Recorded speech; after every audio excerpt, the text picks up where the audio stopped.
Il y a plein de restaurants rétro à Montréal, comme celui-ci, ou celui-ci, ou celui-ci. Et aujourd'hui, on va les tester et goûter leurs spécialités qui servent depuis presque 100 ans. Notre première destination, la Petite Italie. Ouvert depuis 1948, Pizza Napoletana. Ils sont vraiment réputés pour leur pizza. Vous vous en doutez probablement. En rentrant à l'intérieur, on se téléporte en Italie avec le bon pinard, les bonnes pizzas et des beaux paysages. La première chose qui m'a frappé, c'est vraiment l'arbre synthétique qui est en plein milieu du restaurant, alentour de cadres, de murales colorées. Et sur le menu, il y a de très belles choses. On a 41 versions de pizza, un choix astronomique de pâtes et encore plus. Commençons par les boulettes de viande, les polpette di Angelina. Je suis maintenant italien. Ces boulettes de viande-là sont très populaires ici, très saucées, qu'une sauce tomate, a l'air d'être fraîche.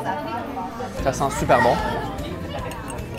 Je suis habitué aux boulettes de viande, tu sais, surgelées, vraiment super dures. Là. Ça, là, c'est du beurre. C'est du beurre de boulette. C'est vraiment tendre. Très bon. Petite sauce tomatée, vraiment légère. C'est pas la sauce super salée qu'on achète au supermarché. Vraiment faite avec amour, qu'on veut presque la manger à la cuillère. Genre. Tu veux prendre ma place? Bon! La sauce tomate va tellement chercher de saveur, c'est frais, c'est acidulé également, un petit peu sucré. Ça se complimente parfaitement avec la viande qui est tendre, beurre tendre. Beurre tendre?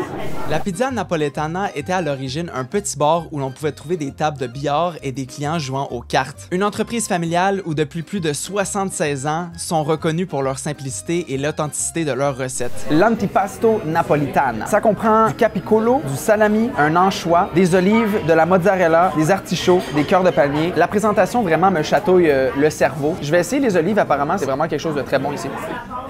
J'ai l'impression que c'est des olives vieillies. Est-ce que j'ai tort? Est-ce que ça existe? La peau de l'olive est un peu vieillie, j'ai l'impression, même fumée. Waouh! Le goût est intense, tu sais, c'est concentré. C'est des olives de 1940, ça d'ailleurs. C'est faux. Je vais faire des petits mix and twist. Moi, je me régale. Pendant l'été, ils proposent même la livraison avec des petites voiturettes miniatures. C'est trop mignon! Parlons pizza. Commençons avec la pizza signature de ce restaurant, la Napoletana. Dans cette pizza, on retrouve des champignons, de la mozzarella, des anchois, du parmesan et de la sauce tomate. Bon appétit! J'avais oublié à quel point c'était bon. Elle est pas super surprenante, super impressionnante visuellement, mais je vous jure, du côté de la saveur, c'est autre chose. Probablement la même sauce tomate qu'on avait avec les boulettes de viande, acidulée, sucrée et très douce. Les champignons, ça rajoute une petite texture très agréable, un peu spongieuse, j'adore, avec le parmesan qui est vraiment du vrai parmesan. Moi, je suis habitué de manger du faux parmesan. Le vrai parmesan, là, il fait plaisir. Je réalise en fait que les anchois apportent vraiment le sel à la pizza et qu'il y a un petit goût de mer quand même, là, mais c'est très léger. Et l'huile de la sardine vraiment se mélange. Des anchois. Et les sardines sont vraiment. C'est pas des sardines! Voyons! Et les huiles que les anchois sont en général marinées dedans se mélangent vraiment parfaitement avec l'huile d'olive et la sauce de la pizza. Et c'est vraiment incroyable. Pâte très légère, très fine. Et la croûte est vraiment très moelleuse. Buonissimo. Buonissimo! Buonissimo. Je viens d'apprendre un nouveau mot. Et la pizza qui me fait le plus d'œil, c'est la burrata. J'en ai jamais mangé et ça fait des années que je veux en manger. Mon baptême est aujourd'hui. Oh wow, c'est ça le paradis? Dans celle-ci, on a de la mortadella, une crème de pistache, de la burrata et de la mozzarella. Truc de ouf, crème de pistache. Allons-y. Oh ouais. On est bien. Alors, on est bien. Une des pizzas les plus uniques que j'ai mangées de ma vie. La burrata, c'est exactement ce que je pensais que ça goûtait. C'est super crémeux. Je vais en manger au petit déjeuner, au dîner et au souper. Et pendant la nuit, à 3 h du matin. Pour 109 $ avec le pourboire, on en a eu pour notre argent. Je vais définitivement revenir un jour. On se retrouve ensuite à la Binerie, ouvert en 1938. Un des endroits que j'étais le plus excité pour cette vidéo. Ils servent principalement des mets typiquement québécois, comme du pâté chinois, des hot chicken et encore plus. Mais décidément, j'ai pas choisi mon moment parce qu'ils sont fermés pour les 2 prochaines semaines. C'est le fun, ça! Par manque de temps, je pouvais pas y retourner, mais si vous explosez les likes sur cette vidéo, je vais tester ce restaurant dans un prochain épisode. Actuellement au Green Spot Restaurant, ouvert en 1947. En rentrant dans le restaurant, le décor est très unique, très années 50. Et pour le prouver, il y a même des jukebox à chaque table, sauf la nôtre. Ils ne sont plus fonctionnels aujourd'hui, mais on peut y apercevoir la sélection de chansons avec Elvis Presley, Pink Floyd ou même Elton John. C'est vraiment un retour dans le temps. La cuisine est directement rattachée à la salle à manger et donc ça rend le lieu encore plus chaleureux. Et ça sent très bon. Ici, on peut déjeuner ou dîner. Le menu passe par du smoked meat, de la pizza, des sandwichs, du spaghetti, du steak. Il y a vraiment de tout pour plaire. On a finalement tranché sur une poutine avec du smoked meat, un hot dog et des frites. La poutine a l'air délicieuse. Le fromage a l'air d'être très ferme, très frais. Les frites sont très brunes et grillées. La sauce brune également, elle est très épaisse, très foncée. Mets ça dans ta bouche et crie « Youpi !»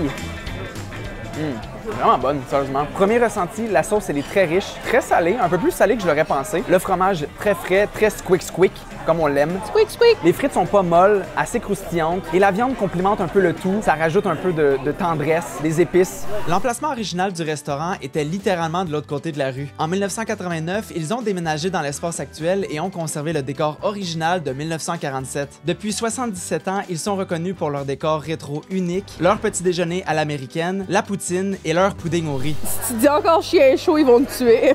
C'est vrai, je me suis fait détruire parce que j'ai dit chien chaud dans la dernière vidéo, mais pour ce qui est du chien chaud, on a beaucoup de choux, des oignons, de la moutarde et une belle saucisse.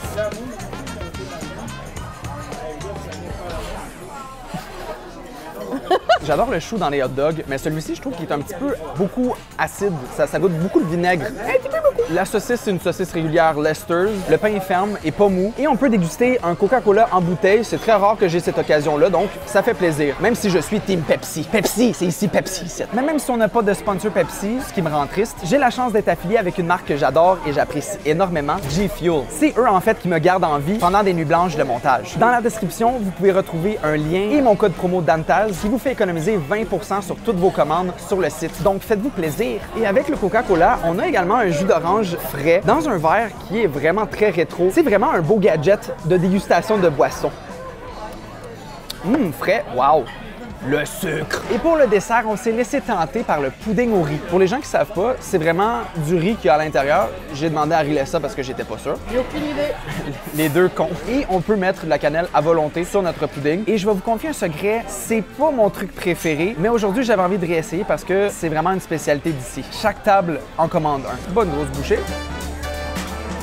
Hey, tu vois, je suis content d'avoir goûté. En général, j'ai un peu de difficulté avec les textures. C'est pour ça que le pudding au riz, je mange pas ça souvent. Mais dans ce cas-là, c'est très crémeux. On a vraiment des morceaux de riz qui se défait relativement facilement. Les textures se clashent pas trop ensemble et la cannelle, pour moi, c'est un peu le highlight. Ça m'aide beaucoup, en fait, à passer par-dessus ce que j'aime pas normalement, du pudding au riz. Et pour tous ces plats, ça m'a coûté uniquement 37 $ avec le pourboire. C'est un des rares casse-croûtes abordables de nos jours et ça fait plaisir.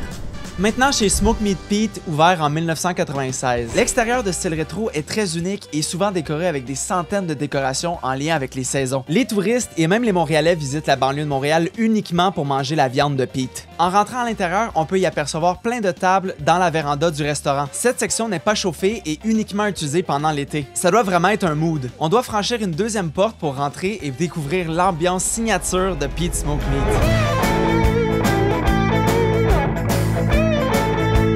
La déco me rappelle vraiment un chalet rustique en bois, c'est super chaleureux. En plus, on est accueilli par un groupe de musique. Ils jouent principalement des classiques de rock et de blues comme Pink Floyd, Lynyrd Skynyrd, Led Zeppelin et j'en passe. Je me suis assis à une table, mais j'ai rapidement compris que la dégustation sera plus compliquée que prévu. M'entends-tu?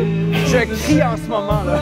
Mais ça nous empêche pas de passer un bon moment et d'aller commander notre belle nourriture. Leur spécialité, c'est la viande fumée. Il y en a pour tous les goûts. Avec toutes les options sur le menu, j'ai finalement tranché et j'ai choisi leur côte levée et le sandwich iconique à la viande fumée. Et par tradition, ils offrent un morceau de foie et une saucisse hot dog à chacun de leurs clients. Testons ça. Wow, ça a une texture très spéciale, le foie quand même. J'en ai jamais mangé. Avec des bonnes épices montréalaises aussi, c'est malade. C'est une texture un peu plus grasse et pâteuse qu'un steak régulier. Pour une première fois, j'ai bien aimé.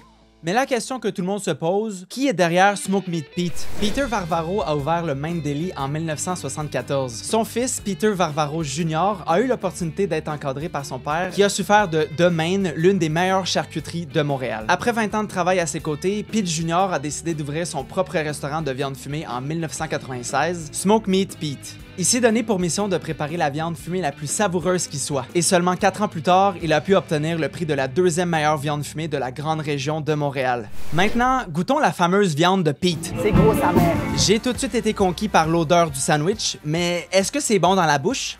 Par mes expressions faciales, je pense que oui. La viande était très tendre, grasse et même un peu sucrée. Les épices rajoutent aussi plusieurs saveurs qui les démarquent de leurs compétiteurs. Il manquait uniquement un peu de moutarde à mon goût. Et j'ai vraiment été surpris par les frites. La texture croquante et moelleuse était parfaite à mes yeux. C'est l'entre-deux idéal entre une frite qui goûte pas assez la pomme de terre ou trop la friture.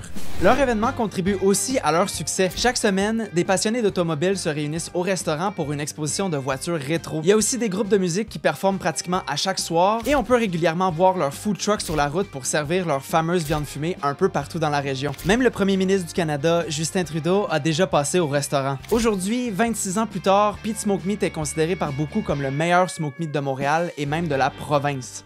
On enchaîne avec les côtes levées. J'ai le cheval dans mon assiette au complet. Les morceaux étaient massifs. Aussi gros que ma tête. Et ils se déchiraient très facilement comme une feuille de papier. Je compte la détruire dans les minutes qui suivent. La viande se défaisait en bouche. La sauce était très épaisse et sucrée, comme si elle avait été caramélisée avec un arrière-goût de vin rouge. Pour 77 $ avec le pourboire, j'ai passé une soirée mémorable et j'ai mangé comme une princesse.